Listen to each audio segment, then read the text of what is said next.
Hey guys, welcome to our channel. তো তোমরা সবাই কেমন আছো? আশা করি তোমরা সবাই খুব ভালো আছো আর আমিও ভালো আছি। নিয়ে চলে এলাম নতুন একটা ব্লগ ভিডিও। আজ কিন্তু ঘোরাঘুরি কমপ্লিট করে বাড়ি চলে যাচ্ছি।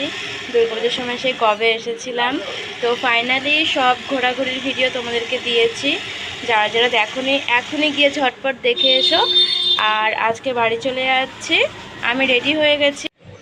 আর ভাইও কিন্তু আমার সাথে আসছে। মা আর পাপা মানে দমদম হয়ে আসছে, কারণ পাপা মানে কাজ যেখানে করছিল সেখান থেকে মা আর পাপা একসাথেই আসছে, আর আমি আর ভাই একসাথে যাচ্ছি।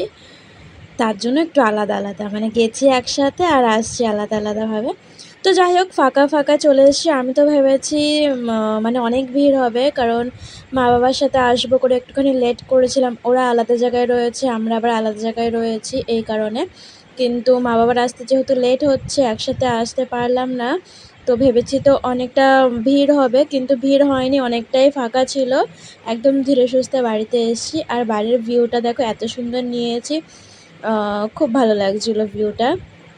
আর সামনের সিটটা তো দেখলেই একদম ফাঁকা, আর আমরা যে সিটটায় বসেছিলাম ওটাও পুরো ফাঁকা। এই সিটে বসে ওই সিটে পা তুলে এরকম রয়েছে। আর এখানে দেখো একটা বাচ্চার টাকা হারিয়ে গেছে, এই মহিলাটাই বলছে যে সাবধানে টাকা রাখবে। যাই হোক, তারপরে ভাইকে বললাম যে ভাই চিড়বাদাম কিনে দে, দিলখুশ কিনে দে। ভাই এগুলো কিনে দিল আমাকে। তারপরে কালকেই লক্ষ্মী পুজো। তারপরে মাকে ফোন করলাম যে ফুল নেব কিনা। মা বললো হ্যাঁ 2 প্যাকেট নিয়ে নে। আরও 2টো মালা নিয়ে নিলাম, ওগুলোর কেনার সময় ভিডিও দেওয়া হয়নি। এই যে হাতে আরও 2টো মালা রয়েছে। আর তারপরে ফলের মধ্যে আপেল, এগুলো কিনে নিয়েছি। আর ভাই ওই পারে গেছে গাড়ি আনতে। এই যে গাড়িতে আমরা মানে আমাদের গাড়িটা নিয়েই গেছিলো স্টেশন অবধি।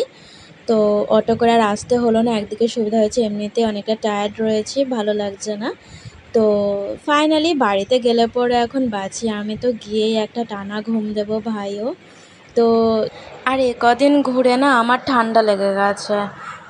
যে কদিন ঘুরে বাড়িতে ভোরবেলা ফিরেছি, এসেই স্নান করেছি, আসলে এত গরমে ঘাম গায়ে আর যেহেতু শুতে ইচ্ছা করে না।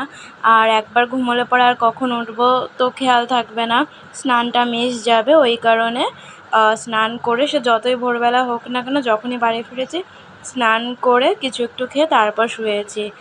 আর যেদিনকে মেলায় গেছিলাম দিদুনের সাথে, ওই দিনকে তো আবার মানে মেট্রোতে করে গেছি এসিতে, তারপরে আবার ঘাম গায়ে, আবার এসিতে গিয়ে শুকিয়ে গেছে, এই করে ঠান্ডা লেগে গেছে একটু। 2 hours মাথাটা খুব later. মানে ধরেছিল। ঠাম্মিকে বললাম বাড়িতে এসে যে একটুখানি তেল মাখিয়ে দিতে, তো ঠাম্মি তেল মাখিয়ে দিচ্ছে। আর আমার গাটা একটু একটু গরম, মনে হয় রাত্রিবেলা জ্বর আসতে পারে।